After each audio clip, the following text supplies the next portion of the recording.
Со покачување на температурите и подобрување на временските услови се интензивираа работите за изградба на мостот на реката Брегалница во општина Зрновци. Градежните работи ги изведува конзорциумот Фресине Гранит од Скопје, чија механизација се наоѓа на терен. Во овој момент во фаза на изградба е правење на бушотини, односно поставување на оние сите чипови кои што ќе бидат носители на мостот. Така да јас се надевам дека многу не изгубивме од овој зимскиот период.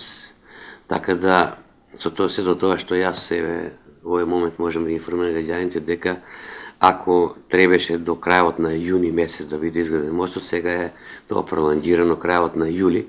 Јас се надевам дека изведувачот овој рок ќе го испочитува. Ја пред се овде би сакал да кажам дека од некои од граѓаните од општина Зрновци, за жал беше поднесено преставка до Инспекторатот за животна средина, со кој што бараа да се стопираат работите на изградбата на мостот. Меѓутоа, по доваѓање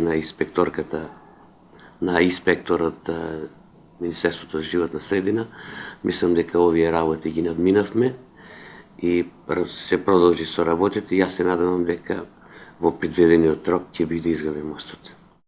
Мостот е со должина од 96,5 метри и широчина од 7 метри. Вкупната инвестиција изнесува $800,000, средства обезбедени од Европската Унија преку UNDP. Носители на активностите за изградба на мостот, кој ќе поврзува општина Зрновци со Кочани, се Министерството за транспорт и врски, Министерството за земјоделство и општина Зрновци. Инаку, додека да се изгради мостот, сообраќајот помеѓу општините Зрновци и Кочани се одвива по алтернативно решение, што беше направено за таа намена. Целосната изградба на мостот се очекува да заврши до крајот на летото.